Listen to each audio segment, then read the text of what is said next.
Grace Harper had already sacrificed more than most people would survive. At midnight, her baby cried for formula, but the bottle was filled with water. She sat in the dark, ashamed of her empty cupboards, afraid of her brother's rejection, and more afraid of her child's hunger. So she swallowed her pride, sent a message, and begged for $50. But she pressed the wrong key. A stranger received her words, raw, desperate, unguarded, and instead of deleting them, he replied.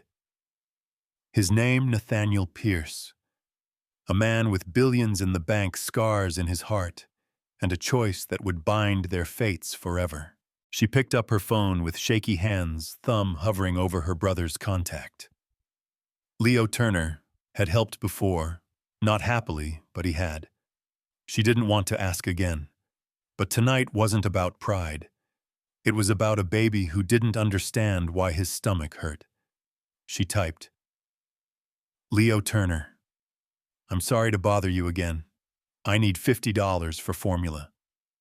Joseph Clark is almost out. I get paid Friday. I'll pay you back, please. Her thumb trembled as she hit send. She didn't double-check the number. She didn't even look at the name. She just set the phone down, dropped her forehead to her knees, and waited. 5 minutes later, her phone buzzed. I think you meant to send that to someone else. Grace Harper blinked, sat up, grabbed the phone, and stared in horror. One wrong digit. She texted a stranger. Her stomach dropped. I'm so sorry, she typed. Please ignore wrong number. She locked the screen, tossed the phone aside, pulled the blanket tighter. Another failure added to the pile. 3 blocks away from the top floor of a penthouse that looked down on half the city. Nathaniel Pierce stared at the message on his private phone. He never gave this number out. No press, no assistance, only family. And that list had gotten shorter every year. The text wasn't spam. It wasn't a scam. It was raw and real. He looked at the message again, reading between the lines. Noah's almost out. I get paid Friday. It wasn't just a request. It was a mother negotiating with her own dignity. He should have ignored it. Most nights he would have. Instead, he typed back, Is your baby going to be okay? Grace Harper stared at the message. What kind of stranger follows up like that? Her first instinct was to block him, but something about the question, about how simply it was asked, made her pause.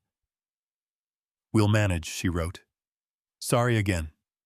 I can help, came the reply. No strings. She scoffed aloud. Thanks, but I don't take money from strangers. Smart policy. I'm Nathaniel Pierce. Now, I'm not a stranger. She didn't reply. She rocked Joseph Clark back to sleep. She cried quietly with the kind of grief that doesn't come from just being broke, but from being tired of being broke. And then she did something she never thought she'd do. She sent him her Venmo. 3 seconds later, her phone buzzed again. $5,000 received from Nathaniel Pierce. Grace Harper sat frozen. She blinked twice, opened the app, checked again. $5,000. This is too much, she typed. I only needed $50. It's already yours. No catch. One less thing to worry about. She didn't cry when she got laid off. She didn't cry when they repossessed her car. She didn't cry when Joseph Clark's father ghosted her after finding out she was pregnant. But this broke her. Her hands shook. Thank you, she typed. I don't even know what to say. You don't have to say anything, he replied. Just take care of Joseph Clark. And then she noticed it. She never told him her son's name. Grace Harper couldn't sleep. Even after Joseph Clark finally drifted off his full belly, slowing his breathing into tiny, peaceful puffs, she sat wide awake on the edge of her mattress, holding her phone like it might vanish. She reread the transfer screen again. $5,000. Still there, still real. For a long time, she just stared at it, wondering, daring herself to believe this wasn't a scam, that it wasn't bait for something darker, that this stranger, this man who called himself Nathaniel Pierce, didn't have some quiet plan to call in a favor later. People don't just send thousands of dollars to strangers. At least they never had to her. She opened their chat again, scrolling back to that last message. Just take care of Joseph Clark. No emoji, no hesitation, just simple certain. That's what scared her the most. How certain he seemed like this kind of thing was normal for him. She typed something, then deleted it, typed again, deleted again. Finally she wrote, "You didn't have to do that." A moment passed, then another. Her phone stayed dark. She exhaled slowly, almost relieved. Maybe he had moved on. Maybe it really was a one-time fluke and she could just pretend none of it happened. The phone buzzed. "I know I didn't. I wanted to." Across the city, Nathaniel Pierce leaned back in the leather chair that had never once made him comfortable. He was still in the office. He always stayed late. Not because he had to, but because home didn't feel like home anymore. Not since he shut that thought down. The glass walls of his penthouse office reflected the skyline like a painting, cold, expensive, empty. His phone buzzed again. "Why would you help someone like me? You don't even know me." He stared at the words longer than he should have. Most people who messaged him wanted things, partnerships, investments, favors, sometimes influence. This was the first time in a long time someone asked honestly why he cared. So he told her the truth, or at least part of it. "Because once upon a time someone helped me when they didn't have to. I've never forgotten that." There was a pause. Then, "I want to pay you back." His brow lifted. For what? For the formula. For the kindness. For not ignoring me. Another beat. "I'll figure it out." Nathaniel Pierce's jaw clenched slightly. She didn't ask for more. Didn't hint at needing a job or rent or anything else. She was still holding her pride with both hands even while drowning. He respected that more than he expected, so he sent one more message. "Tell me what kind of formula." "Joseph Clark needs. I want to send more, not money supplies." Grace Harper hesitated. "Only if it's really no strings." "I don't do strings," he replied. "Strings are for people playing games." Buff tone. The next morning, Grace Harper woke to a knock on the door. Her heart stopped. No one ever knocked. Not here. The landlord texted, and her neighbors barely looked her way. She pulled on a hoodie, quietly walked to the door, and peeked through the peephole. Delivery truck uniform driver holding 4 massive boxes. "What the?" She opened the door slowly. "Delivery for what to Grace Harper?" he asked. She nodded mutely. "Signature here." She signed. She opened the boxes one by one on the living room floor, hands trembling. Formula diapers, baby wipes, bottles, organic puree packets, even clothes. Not cheap off-brand either. The kind of stuff you only saw on Instagram moms with perfect lighting and too much free time. At the very bottom was a small envelope. She opened it slowly. He should have what he needs. Joseph Clark deserves better than barely getting by. Nathaniel Pierce. There was no logo, no return address, no way to trace where it had been ordered from. Just a signature she didn't recognize from a man she hadn't even seen. But she felt it in her chest. This strange, uncertain warmth that sat somewhere between gratitude and suspicion. Who was this man, and what did he really want?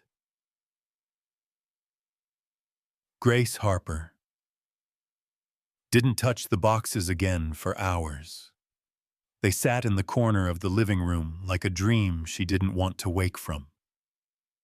Joseph Clark had fallen asleep in her arms after a warm bottle, his first full one in 3 days, and she hadn't moved since. She just sat there staring at her son's chest, rising and falling, wondering what kind of world she just stepped into. She wasn't naive. People didn't do things like this. Not without a catch, not without a camera rolling.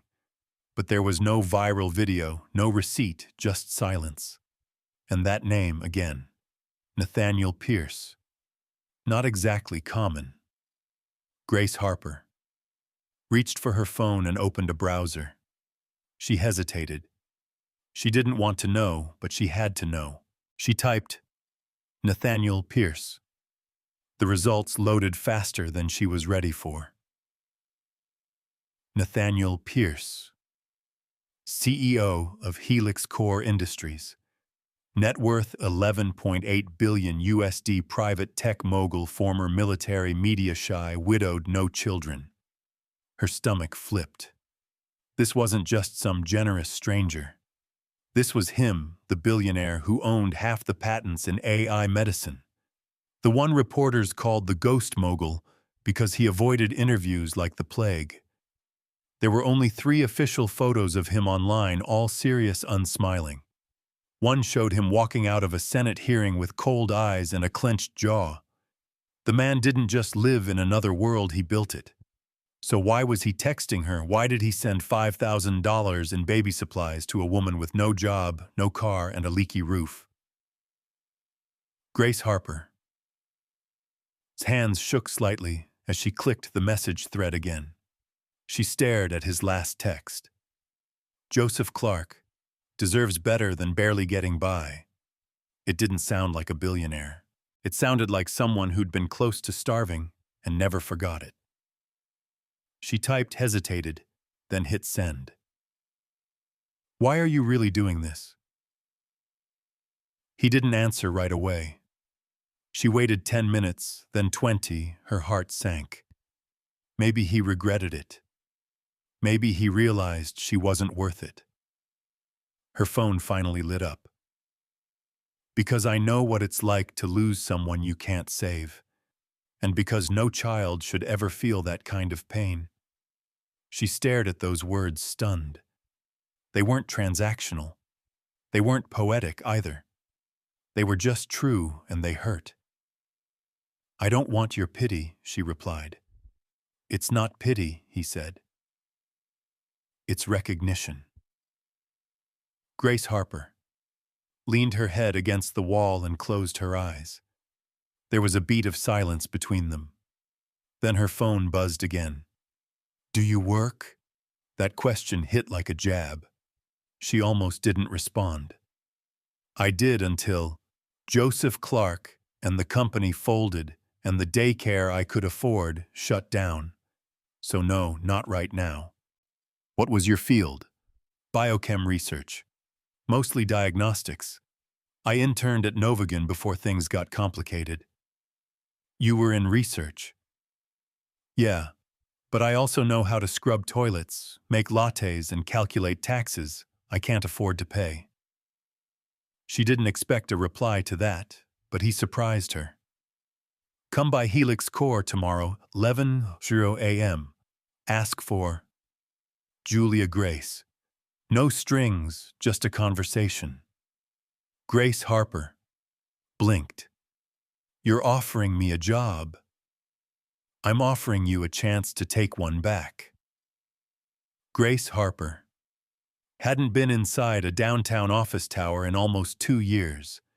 The last time she walked into a corporate lobby, she was wearing heels that blistered her toes and a badge that said temporary contractor. Today she was wearing her cleanest jeans, a thrifted blouse, and a blazer she hadn't zipped since before her pregnancy. She tightened her grip on Joseph Clarkma's carrier and stepped through the rotating glass doors. The Helix Core lobby was nothing like she expected. No marble, no ego, just clean lines, high ceilings, and a quiet efficiency that made her feel instantly underdressed. The receptionist looked up as she approached. "Hi, I'm Grace Harper.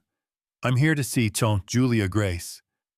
The woman's face lit up with immediate recognition, which unsettled her more than she cared to admit. "Of course you're expected. 37th floor, Miss Grace. We'll meet you at the elevator." Grace Harper blinked. Expected.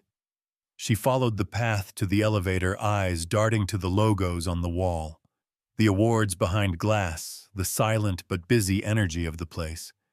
This wasn't a startup pretending to be important. This was important. By the time the elevator doors slid open on the top floor, her heart was pounding. A woman in her mid-40s with sleek black hair and a tablet in hand greeted her with a warm but professional smile. "Grace Harper. I'm Julia Grace, Chief of Staff to Mr. Nathaniel Pierce. He's in meetings at the moment, but he asked me to give you a tour and answer any questions." Grace Harper followed her through a hallway lined with glass offices and subtle security cameras. "I'm not sure what this is," Grace Harper said finally. "This whole thing feels like a setup for a punchline." Julia Grace smiled. "Mr. Nathaniel Pierce doesn't do punchlines, he does precision." They stopped at a wide conference room with a view of the skyline. "He told me to show you this first." Julia Grace said, unlocking the door. Inside, it wasn't a workspace. It was a fully furnished nursery, a crib in the corner, a small changing table, soft rugs, toys, even blackout curtains. Grace Harper. His hand flew to her mouth. Julia Grace. His voice was soft. He thought it might help you feel more comfortable. Grace Harper stepped inside, heart aching. The room wasn't expensive for the sake of it. It was thoughtful. Every detail said one thing clearly: someone had paid attention. She turned back to Julia Grace. "Why Julia Grace?" His gaze held hers. "Because he knows what it feels like to walk in alone." Grace Harper didn't know what to say. Julia Grace offered a small smile. "Would you like some coffee 20 minutes later?" Grace Harper sat in a smaller meeting room with a fresh mug in front of her. Joseph Clark, asleep in the carrier beside her. The door opened quietly, and she looked up just as Nathaniel Pierce walked in. Seeing him in person hit harder than she expected. He looked exactly like the photos: tall, composed, expensive, but somehow more real. Tired eyes, slight stubble. A man who had built empires, but hadn't smiled in a long time. "Grace Harper," he said, as if it were the most natural thing in the world. "Thanks for coming." She stood awkwardly, unsure of what to do with her hands. "I wasn't sure if I should. You came anyway. That's what matters." He sat across from her, resting his forearms on the table. "Before we talk about anything else, I want to be clear. You owe me nothing. This isn't a test. I'm not here to rescue you. I don't believe in charity, but I do believe in investing in people." Grace Harper. stared at him. Why me? Nathaniel Pierce looked down for a moment, then up. Because I saw someone who didn't ask for a shortcut, who didn't expect anything, who was willing to go without before they let their kids suffer. And because someone like that I'd trust with anything. Grace Harper felt her throat tighten. He slid a folder across the table. Temporary position, 3 months finance audit support. Flexible hours, work on-site or remote. Pay is more than fair, and if it's not a fit, you walk. No questions. Grace Harper opened the folder and blinked at the number on the offer line. It was more than she made in 6 months at her old job. She looked at him. This is real. It is. She glanced down at Tom. Joseph Clark. Then back at Tom. Nathaniel Pierce. And the nursery. He smiled just barely. Also real. For a moment they just sat there in quiet understanding. Finally, Grace Harper nodded once. I'll take it. Grace Harper showed up on her first official day wearing the only business casual outfit she hadn't donated during last winter's rent panic. The pants were a little tighter than she remembered, but they buttoned, and that was enough. She kept her hair pulled back, minimal makeup, and slipped into the building with Joseph Clark tucked against her chest in a soft gray sling. No one stared. That surprised her. She half expected side eyes, whispers, or polite but cold smiles. But the woman at the reception desk greeted her with a kind welcome back as if she'd worked there before. The elevator to the top floor opened the moment she approached. Julia Grace met her with coffee already in hand. Joseph Clark's space is ready. Julia Grace said, not missing a beat, as she walked her down the hallway. And yours is just across the glass. You'll have full access to internal systems. It will set you up. Let me know if you run into any trouble. Grace Harper blinked. That's it. Julia Grace smiled. That's it. The office they let her into was modest but sleek. A wide desk, dual monitors, and a chair so ergonomic it felt like cheating. Behind her, a glass partition looked into the nursery. Joseph Clark was already cooing at a set of plush blocks on the rug, oblivious to how drastically his world had shifted. Grace Harper sat down slowly, hands hovering over the keyboard. She hadn't worked in over a year. She hadn't touched an internal audit system since her final project before maternity leave, the one that never got finished because the company folded without warning.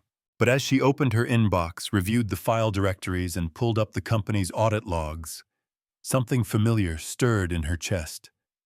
Her brain clicked back into gear. She knew what to look for: baseline deviations, inconsistencies between submitted and verified invoices, patterns of internal transfers that didn't match project activity. It was like brushing off an old instrument and remembering the tune. She worked quietly for over an hour, only stopping when she noticed someone standing outside her office. Nathaniel Pierce. He wasn't wearing a suit today, just a black button-down, sleeves rolled slacks. Still looked like he belonged in a magazine. May I? He asked. She nodded. It's your company. He stepped inside, glanced through the glass at Joseph Clark, then turned to her screen. Settling in, okay? I haven't broken anything yet, she said. Give it time. She smirked before catching herself. He looked at the monitor. You're already in this reconciliations folder. I figured I'd start with the third quarter reports. There's a few inconsistencies in vendor payouts that don't match project records. Nathaniel Pierce tilted his head. You found that already? She shrugged. They're not well hidden. His expression changed, not surprised, but something more thoughtful. Anything feel off to you? He asked. Grace Harper hesitated. I've only been in the system an hour, but yeah, either someone's rounding in ways that make no sense or someone's hiding something in the noise. Nathaniel Pierce's jaw tightened just slightly. You don't have to dig deep yet. Start surface level. Right. Grace Harper said. Except I don't do surface level. He nodded once. Neither do I. Then he turned and walked out. That afternoon, Julia Grace brought her lunch without asking, grilled chicken, roasted vegetables, iced tea. Grace Harper was mid-bite when a ping came in through the internal messenger. Keep this just between us. If you find something that doesn't look right, bring it directly to me. No one else. Not even Julia Grace. Understood. Grace Harper stared at the screen. You expect me to find something. I expect you to see things others won't. She sat back in her chair and looked through the glass at Joseph Clark. He was curled up asleep with a tiny stuffed fox tucked under his chin. The sun lit up the soft edges of his hair, and for the first time in months, Grace Harper didn't feel like she was running behind the world. She was catching up, or maybe finally stepping into the right place, by her second week at Helix Core.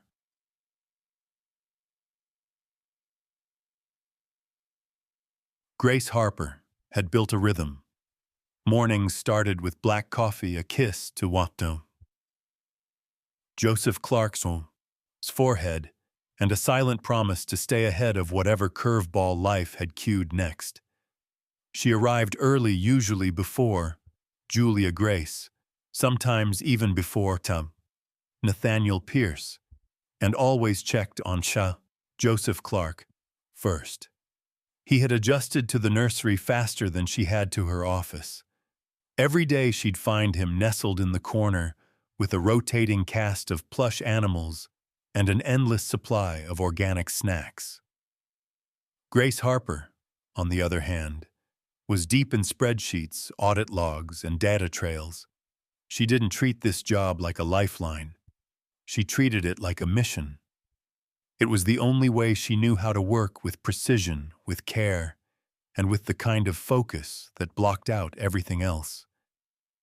By Friday afternoon, she found it. It wasn't a smoking gun. It never was. But there was a pattern. The same vendor name repeated just enough. The amounts varied always under internal audit thresholds, but they all shared a strange trait. They were tied to non-existent project codes. Grace Harper leaned closer to her screen, double-checking. The vendor didn't match any real division, and yet the payments had been processed, approved, and quietly buried under a dozen legitimate transactions. $1,200 here, $2,400 there. Never enough to set off alerts, but over the course of a fiscal quarter, they added up. Grace Harper copied the vendor code into a private folder and began cross-referencing. The payments weren't going to any standard operating account. They were routed through a third-party holding company in Delaware. Grace Harper recognized the structure instantly. It was a shell, legal on paper, untouchable without higher-level access. Her stomach tightened. Someone inside Helix Core was siphoning funds slowly, strategically, and they were good at hiding it. Too good. She didn't call Julia Grace. She didn't loop in finance.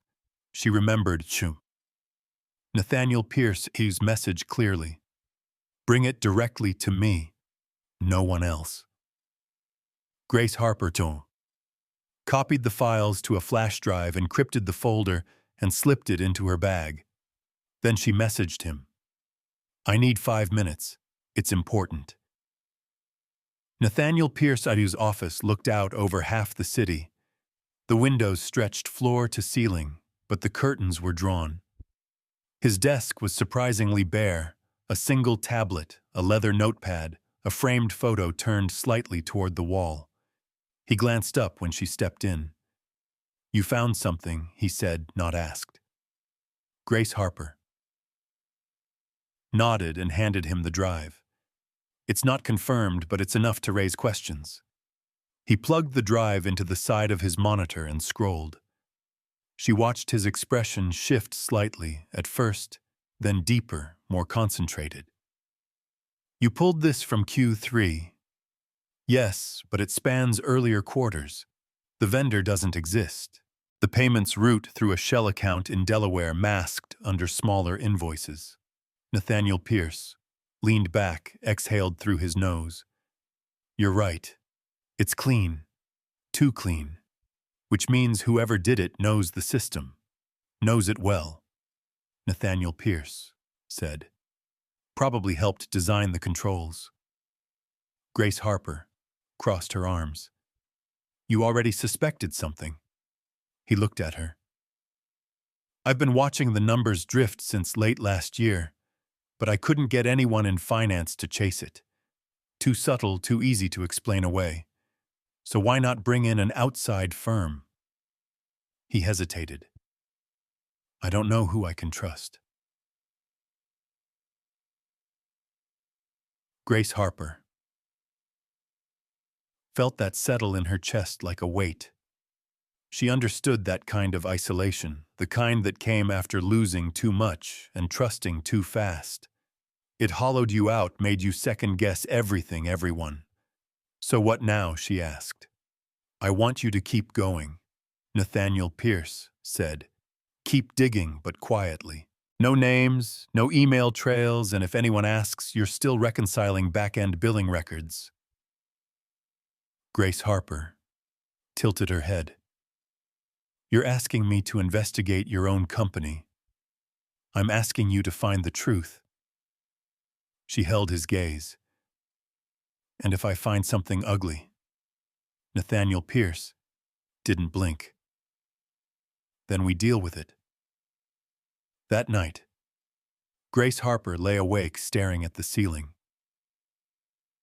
Joseph Clark curled against her side. She replayed the conversation in her head again and again, trying to shake the unease that clung to it. She wasn't afraid of digging. She wasn't even afraid of what she might find. What worried her most was what she'd already seen in Nathaniel Pierce.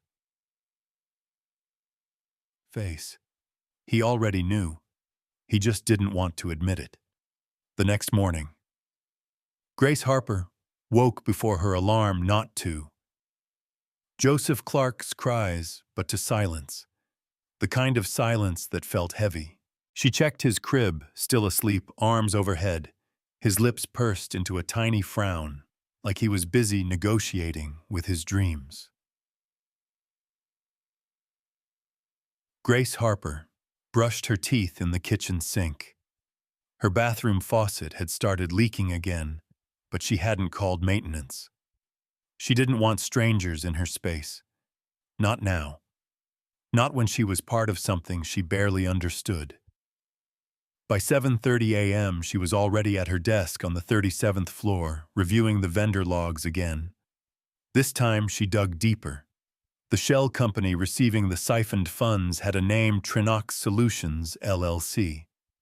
It meant nothing to her, but when she ran the tax ID through an open business registry, the address pinged back to a downtown mailbox drop and listed a single executive agent.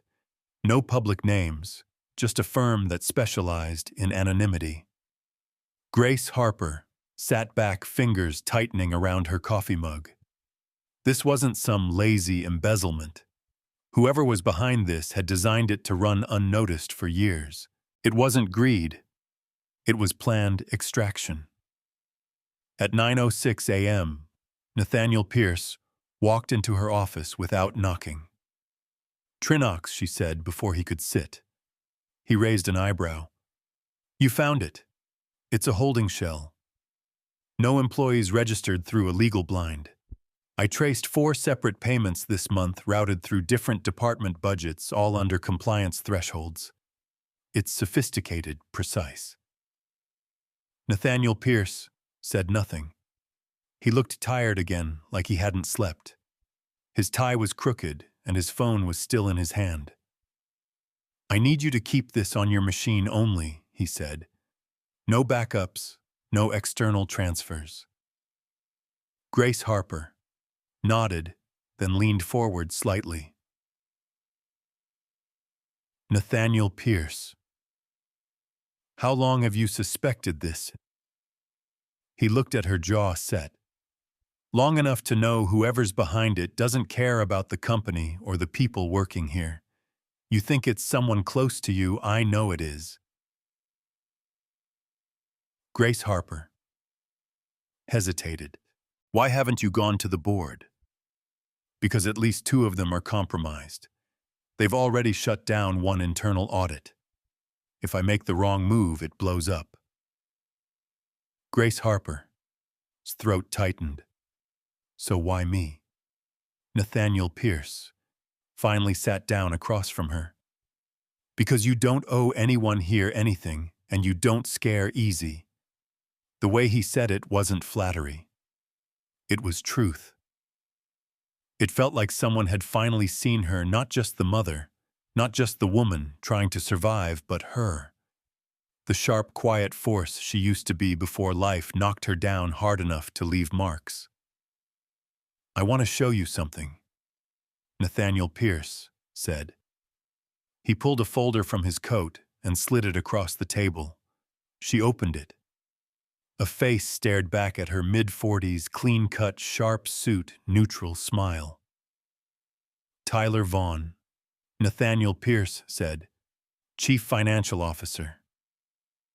Grace Harper froze. "I've heard the name. Isn't he?" "He was hired 2 years ago after the last CFO resigned unexpectedly. He pushed through changes to our internal systems, gave his own team exclusive oversight over certain divisions, and quietly removed several cross-check protocols. Nobody blinked because he did it under the umbrella of streamlining compliance." Grace Harper closed the folder. "You think he's behind it?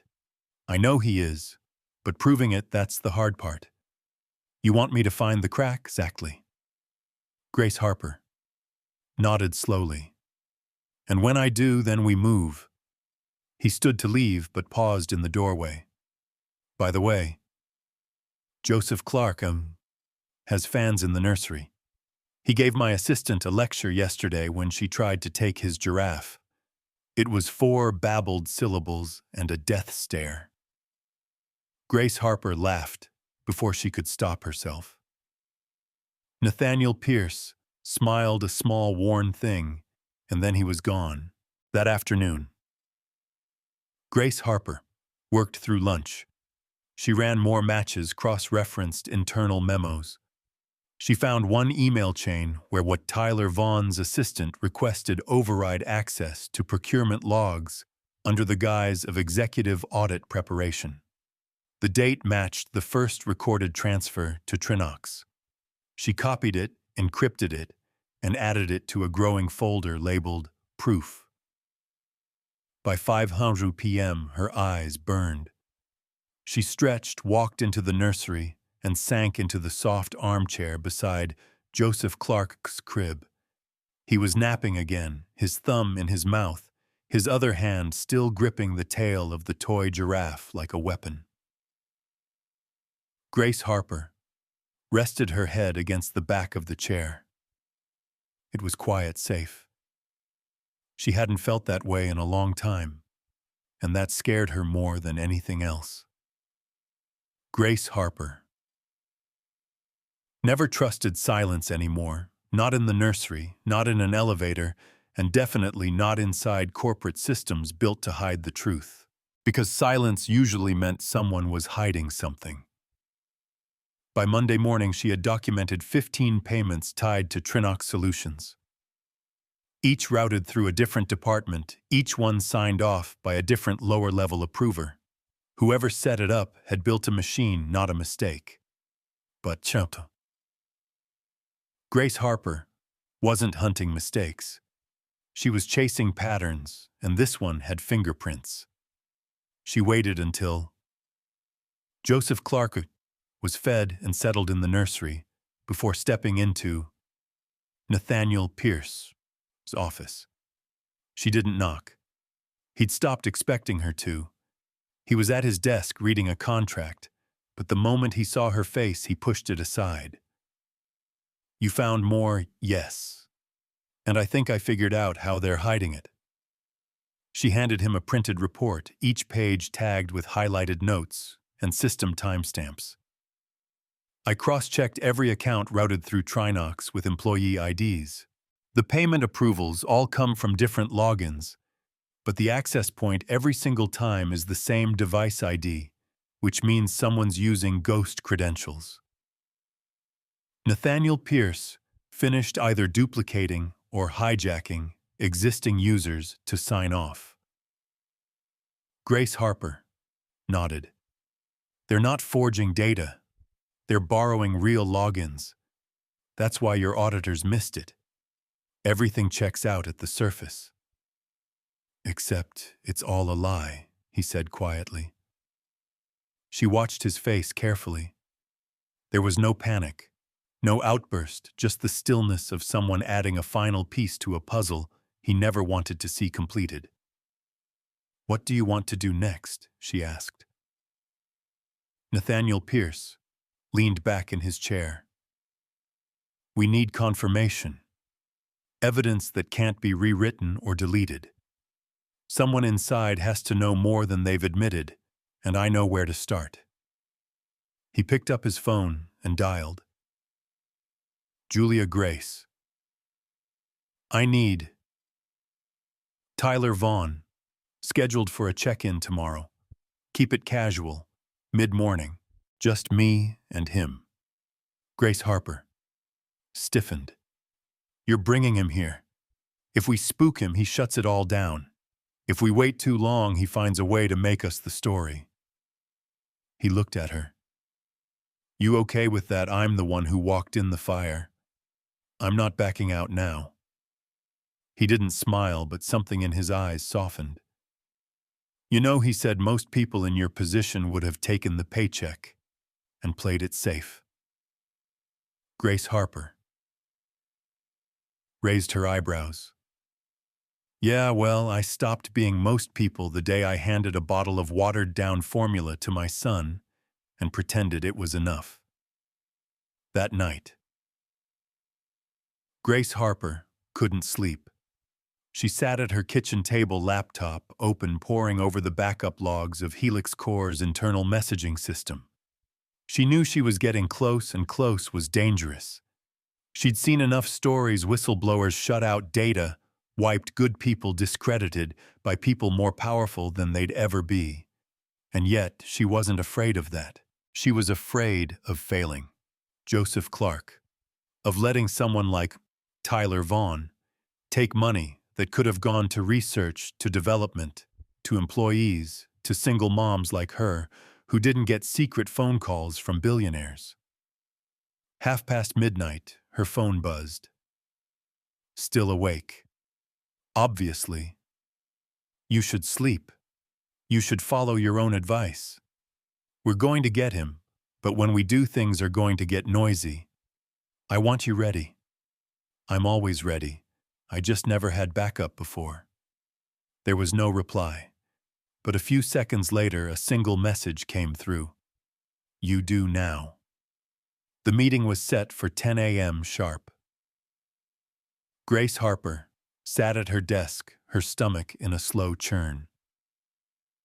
Joseph Clark was napping peacefully in the nursery behind her, completely unaware that in just a few minutes, a man who had siphoned millions right under this building's nose was about to sit across from the CEO of the company he'd quietly been bleeding dry.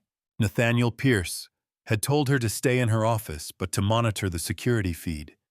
She pulled it up on her second monitor, adjusted the angle to the conference room one floor below, and waited. It felt strange being in the room, but not in the room. She wasn't watching a screen. She was watching a moment that would determine the next chapter of both their lives. At exactly 10:00 a.m., the door opened. Tyler Vaughn walked in with the ease of a man who believed the world owed him something. He wore a navy blue suit tailored perfectly and an expression that hovered between casual boredom and polite confidence. Nathaniel Pierce was already seated. There was no handshake. Grace Harper leaned in closer. "Appreciate you making time." "Nathaniel Pierce," said voice steady. "Of course." Tyler Vaughn replied smoothly. "I always make time for the boss." Grace Harper studied his face. She'd seen that expression before in job interviews, in boardrooms, even in line at daycare pickup. It was the look of someone who already believed they were 3 moves ahead. "I've been reviewing some of the quarterly financials." Nathaniel Pierce said, "And I've noticed a few oddities." Tyler Vaughn tilted his head. "We've streamlined quite a bit this year. Maybe too fast. That's on me. Growing pains." Nathaniel Pierce nodded once. Streamlined is one word for it. Grace Harper could feel the tension building, quiet but sharp. "There's a vendor." Nathaniel Pierce continued. "Trinox Solutions. You're familiar." Tyler Vaughn barely blinked. "Doesn't ring a bell. Is that facilities or security?" "Apparently both. And also research and legal. Interesting for a company no one can seem to contact directly." Tyler Vaughn smiled thinly, just slightly. "I'll have my team look into it," he offered. "You are your team," Nathaniel Pierce said. "You approved those payments the first time." Tyler Vaughn didn't respond right away. Nathaniel Pierce leaned forward. "I know what you've been doing. I have the logs, device IDs, login footprints, shell account structures. You've been moving money through dummy vendors and distributing it through ghost pipelines. And you thought no one would notice." Tyler Vaughn's mouth twitched. Grace Harper couldn't tell if it was irritation or amusement. "You've been listening to your new pet accountant a little too closely," he said. Grace Harper's stomach dropped. He knew. Nathaniel Pierce didn't flinch. "Her name is Grace Harper, and she saw what you were hoping everyone else would ignore." Tyler Vaughn laughed quietly. "And let me guess, you two have been bonding late at night over spreadsheets and baby bottles." Grace Harper's pulse spiked. Her hands curled into fists under the desk. Nathaniel Pierce's voice dropped, calm, controlled. "You're done."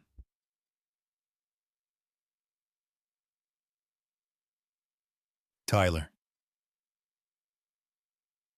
"No." Tyler Vaughn said, smile returning. "You're done." The words hung in the air like a switchblade. Tyler Vaughn reached into his jacket pocket and pulled out a small flash drive. He set it on the table between them. "You think you're the only one who's been collecting data? Come on!" Nathaniel Pierce, "You're not that naive. The board's tired of your secret projects and PR disasters. They're tired of your moods, your grief. You made the company vulnerable. I just helped it survive." Grace Harper leaned closer to the screen, breath caught. Nathaniel Pierce's jaw tightened. "What's on the drive? Emails, messages, financials that look like mismanagement." that suggest you've been diverting funds to cover personal liabilities, which, by the way, we both know you haven't. But perception matters more than truth when you're on the chopping block. And you're giving it to me because I'm warning you. Tyler Vaughn. You've got until Friday to resign. Quietly. I've already spoken to 2 board members. They'll back me. Walk away and I won't bring, Grace Harper into this. She gets a nice severance and a silent exit. Everyone wins. Grace Harper sat frozen. Nathaniel Pierce stared at him. Then quietly. You underestimate me. No. Tyler Vaughn said as he stood buttoning his jacket. I understand you better than anyone else in this building. You built something great, but you're too human now, and human doesn't survive here. He walked out without waiting for a response. Grace Harper closed the feed and leaned back in her chair. Her heart was racing. Her face felt hot, and all she could think was one thing: they were at war now, and Sfon. Tyler Vaughn played dirty. Nathaniel Pierce didn't return to his office after the meeting with Tyler Vaughn's for 2 hours. Grace Harper stared at the closed conference room feed, but there was nothing left to see. No movement, no sounds, just an empty table and the ghost of a conversation that changed everything. She couldn't sit still anymore. She printed out her report, the one with every documented transfer, every ghost approval, and every shell account tied to Trinox. Then she walked the hallway, heart pounding, and entered Nathaniel Pierce's office without knocking. He was there, back to her, standing at the window with the blinds drawn halfway, watching the city like he was waiting for it to collapse. He didn't turn when she spoke. I saw everything. Nathaniel Pierce didn't flinch. His voice was low. You weren't supposed to.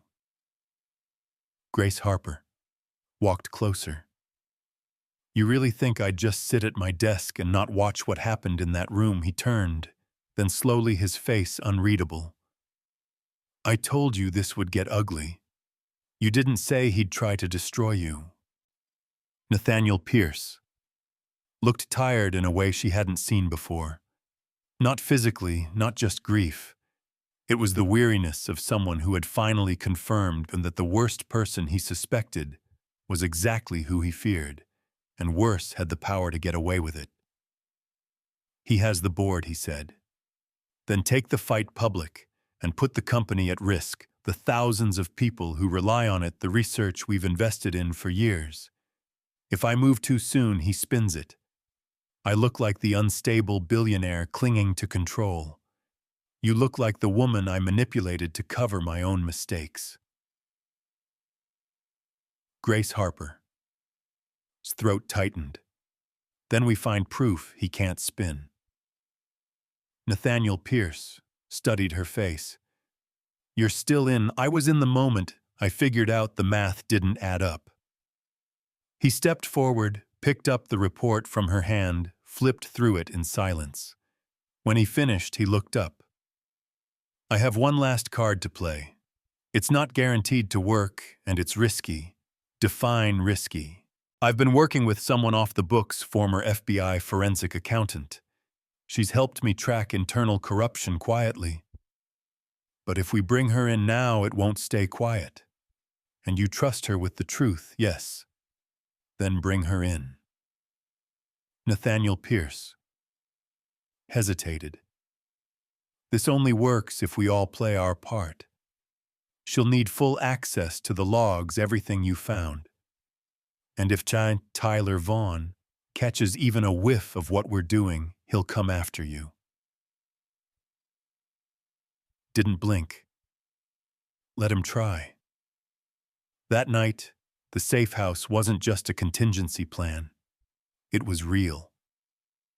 Nathaniel Pierce handed her an access code, a private residence owned under a subsidiary company located in a quiet part of the city, already stocked with essentials. Grace Harper didn't ask how. She didn't need to. She packed lightly, just clothes for her, and trunked Joseph Clark, the laptop, the flash drives, and a copy of the report. Joseph Clark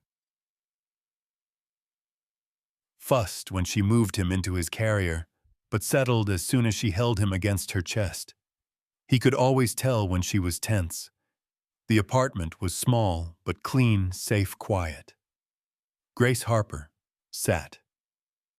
Joseph Clark, down in the portable crib already waiting in the corner.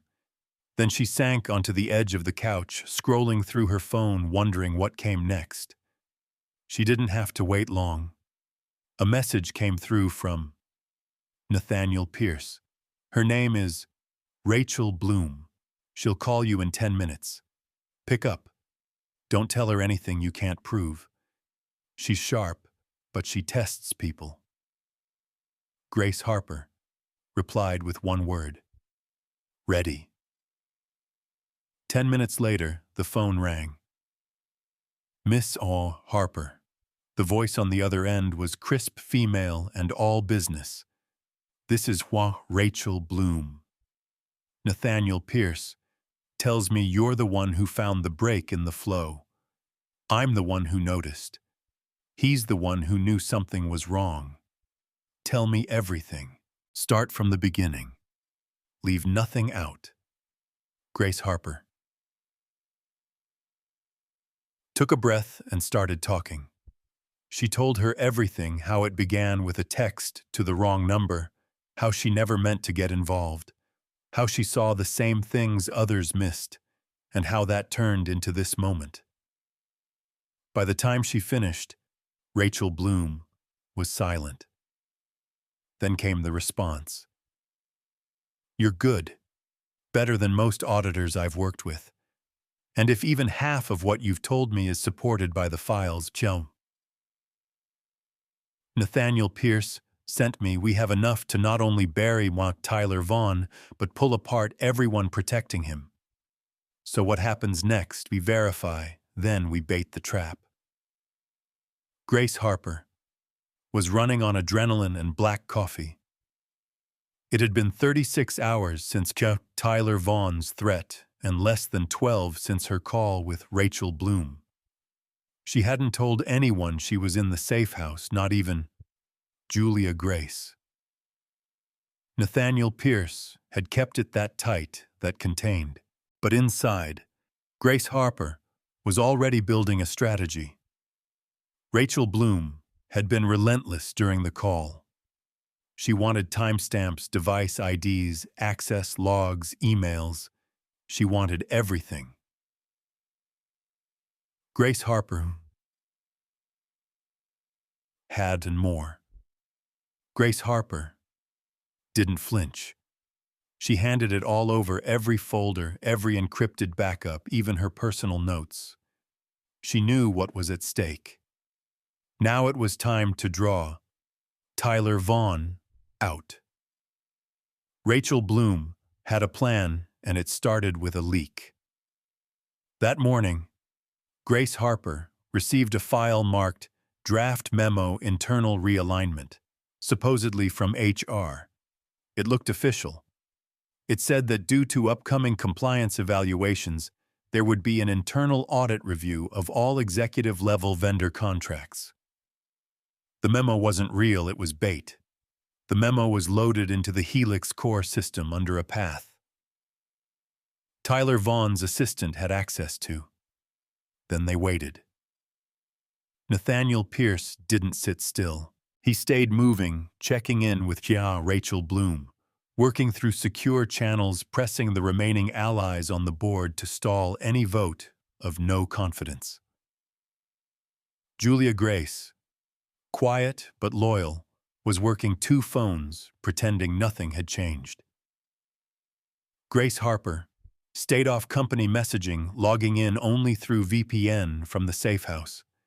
By noon, Rachel Bloom sent a message. We got a ping. Memo was accessed 3 times in 2 hours. Twice from Tyler Von Walk's team, once from Tyler Vaughn's own login. He knows.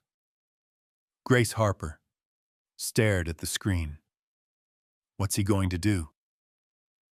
We're about to find out. 3 hours later, Nathaniel Pierce called.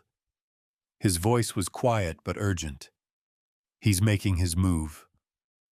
What did he do? He submitted an emergency ethics complaint to the board. Claimed I bypassed finance, moved funds into personal accounts to bribe an external hire. You tell? Grace Harper. He actually named me. He wants you gone first. It's his pattern isolate discredit remove. He's betting the board won't question it if it comes from internal concern. She sat down hard on the arm of the couch. And will they? Some might, but not all. Not if we go first.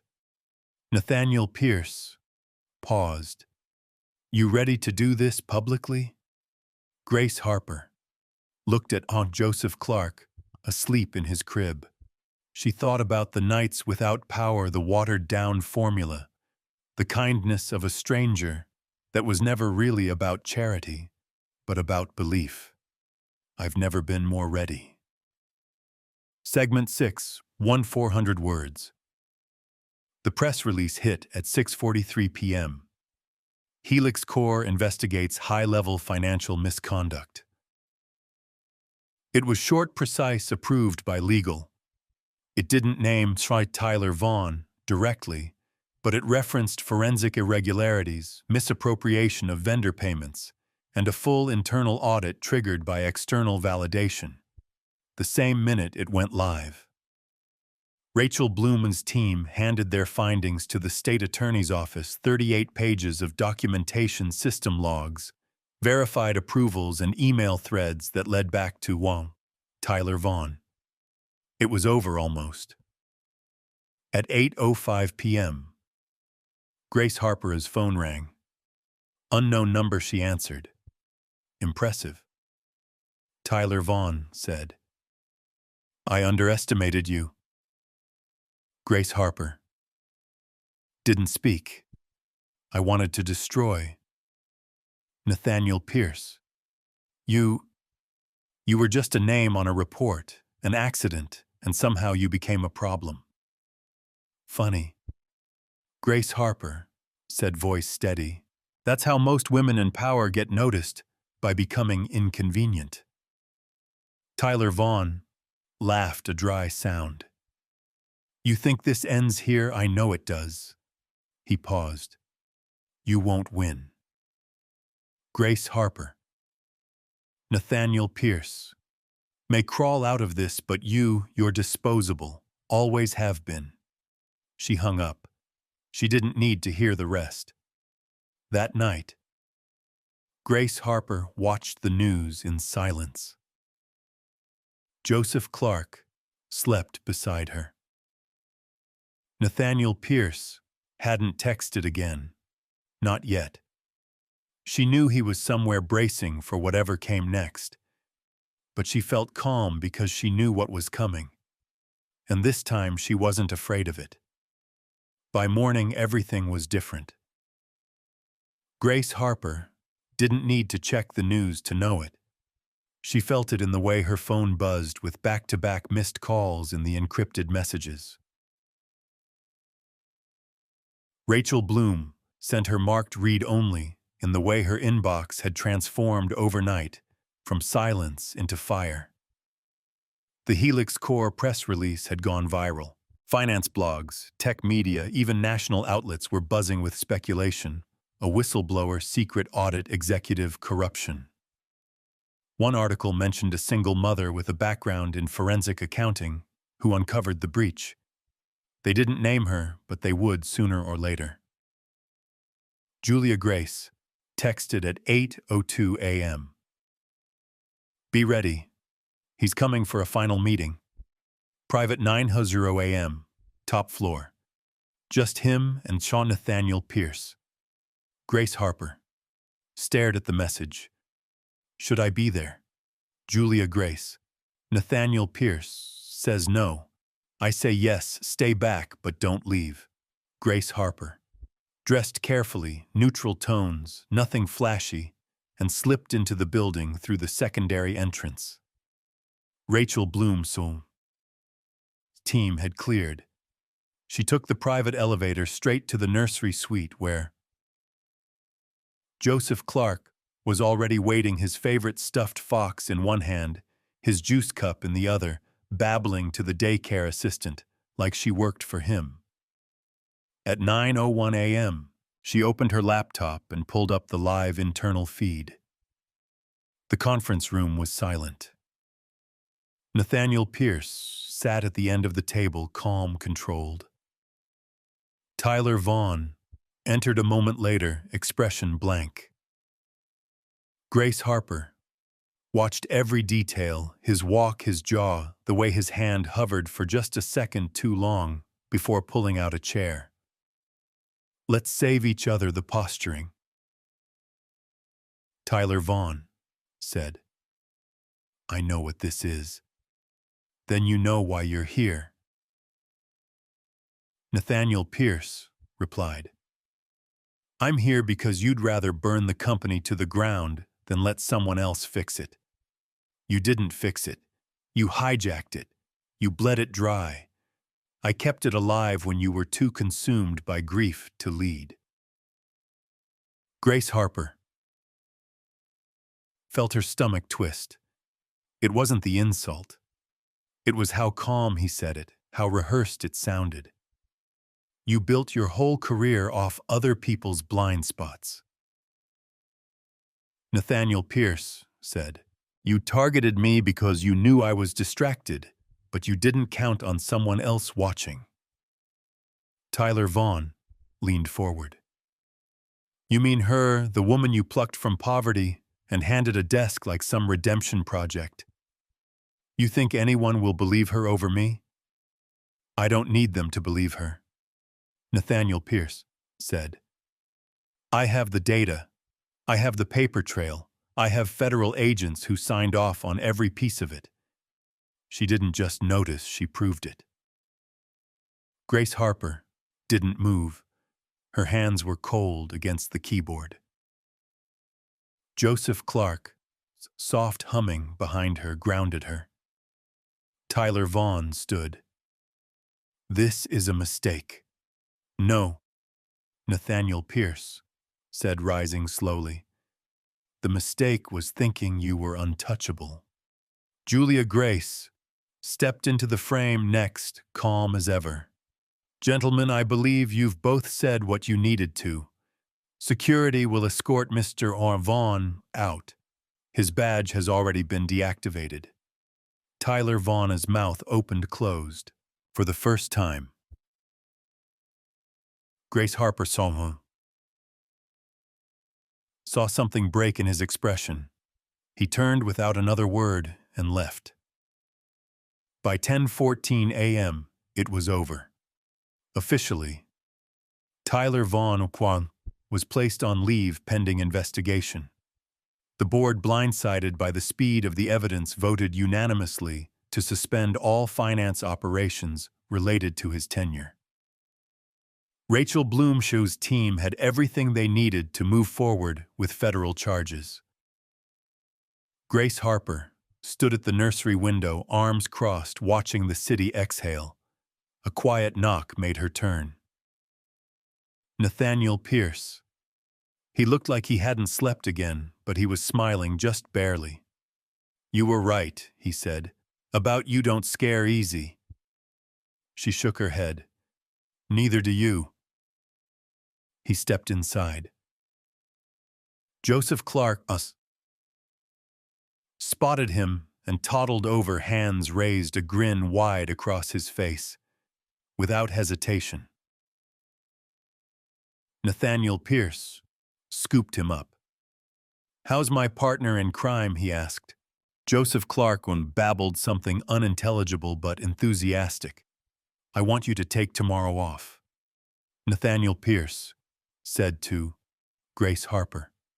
Rest. Spend time with him. You've earned it. And the day after tomorrow. He looked at her. I want to offer you something permanent. Head of internal audit, full autonomy, direct report to me. Build your own team. Set your own rules. Grace Harper stared at him. That's a big job. So is what you just did. She didn't answer right away, but the answer was already forming. The next morning, Grace Harper didn't wake to an alarm or the low buzz of system notifications. She woke to sunlight bleeding through the cheap blinds in the safe house bedroom and the steady rise and fall of Triệu. Joseph Clark's breathing beside her. For the first time in months, her body didn't tense the moment her eyes opened. There was no rush, no impending disaster. She let herself stay still for a moment, watching. Joseph Clark's tiny hand resting on her chest, curled in sleep. The softness of it grounded her more than any paycheck or title ever had. By the time she made coffee and stepped out onto the apartment's small balcony, her phone was already buzzing. News outlets had picked up the story in full. Tyler Vaughn's face was plastered across headlines in every financial blog she could name. Whistleblower exposes multi-million-dollar fraud at Helix Core was trending.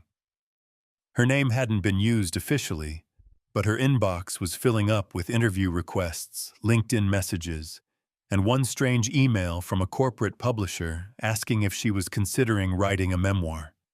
She wasn't. She didn't want a spotlight. She just wanted her life back. Or maybe for the first time to build a new one. At noon, Nathaniel Pierce called. You holding up? He asked.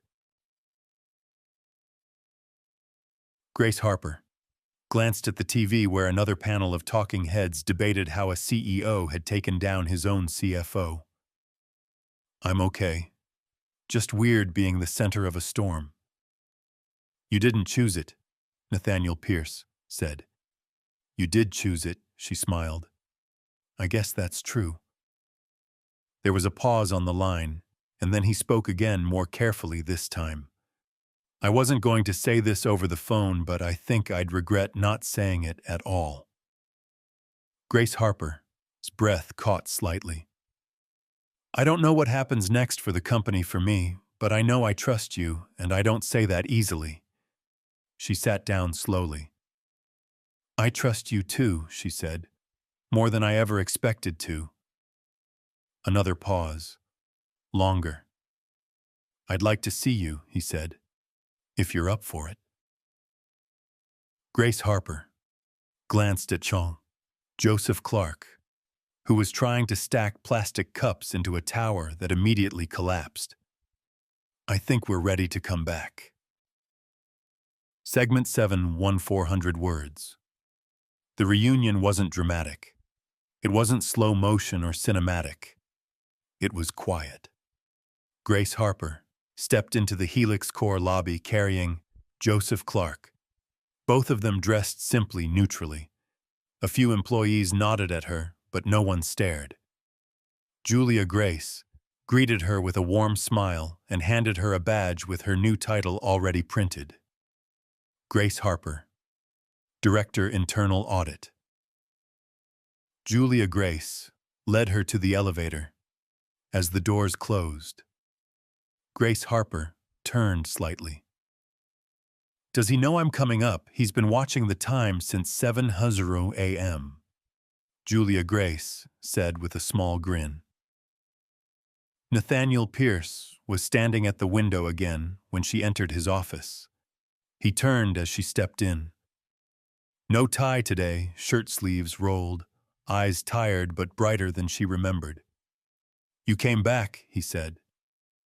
I wasn't gone, she answered. He looked at Joseph Clark, who reached his arms out toward him immediately. Nathaniel Pierce stepped forward, picked him up, and held him without hesitation. Grace Harper watched something deep in her chest, tightening and loosening at the same time. "You kept your promise," she said. He glanced at her. "Which one, all of them?" He nodded, then offered a quiet, sincere reply. "Let's make some new ones." 3 weeks later, Grace Harper found herself walking into a boardroom as the lead. Not someone's assistant. Not the girl who stumbled into a job she didn't deserve. Not the charity case or the wrong number story everyone whispered about behind glass walls.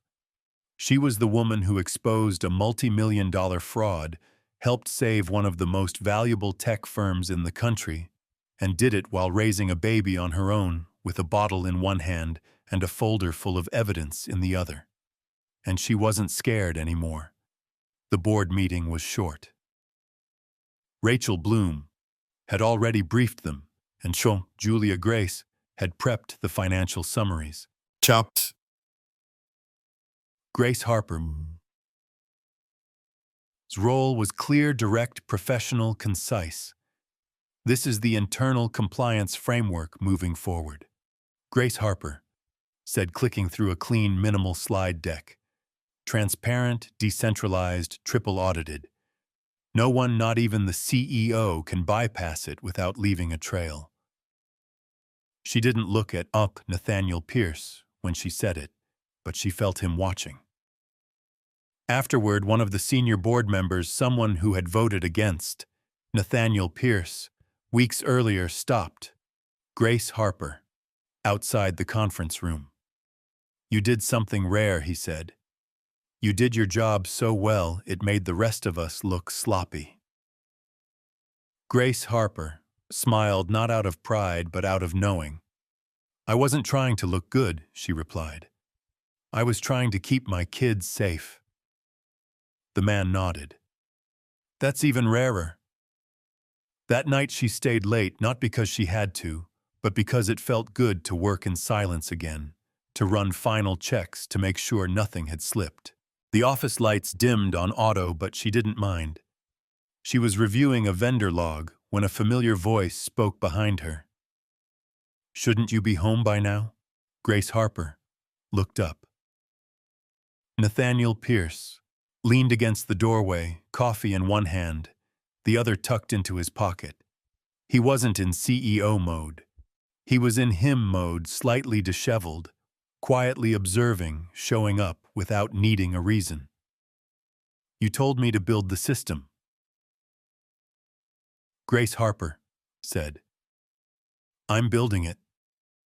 He walked in and set the coffee down next to her.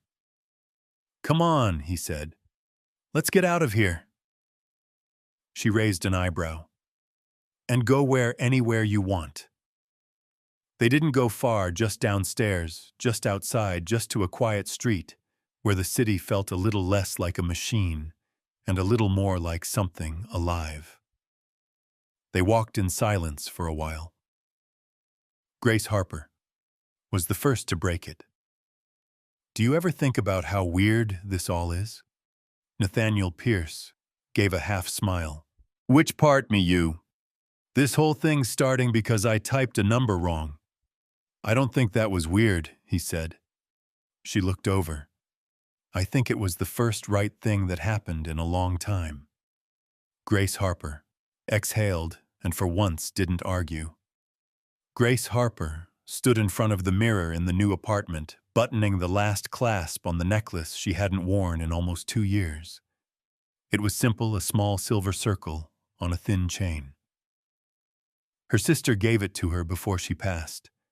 For a long time it had stayed buried in a drawer, forgotten under unpaid bills and medical forms. But tonight felt right.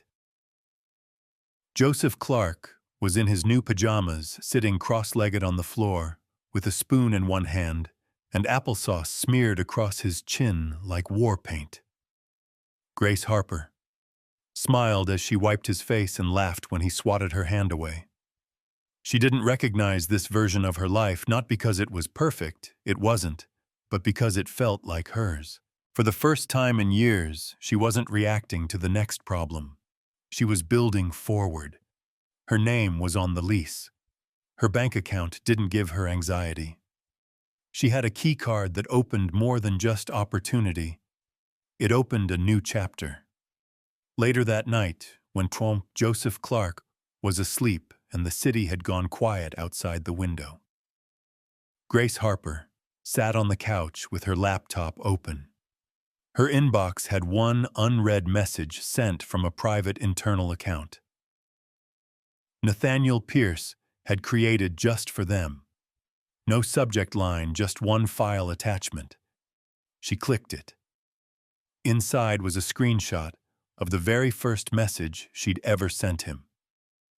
Leo Turner. I'm sorry to bother you again. I need $50 for formula. Joseph Clark's almost out. I get paid Friday. I'll pay you back, please. And below that, the reply. I think you have the wrong number.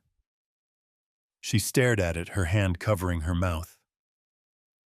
Nathaniel Pierce had titled the file, The Accident That Wasn't. A message appeared from him a moment later. Thought you might want to keep that so you never forget what it took to find your way here. Grace Harper typed back. You still think it wasn't an accident? I think the universe is better at hiring people than HR. She laughed, sitting back, letting the warmth of the moment settle into her chest. After a few seconds, she typed one more message. You ever think about what happens next? Every day, he replied.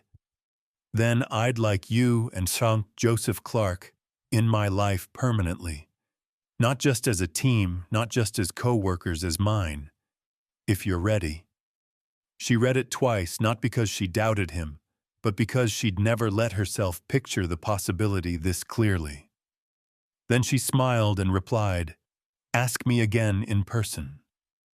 A minute later, her doorbell rang. Thank you for staying with us until the very end of this unforgettable story. If Grace Harper and Nathaniel Pierce's journey moved you, please give this video a like and subscribe to the channel. Even greater, deeper stories are coming your way. Don't miss what's next.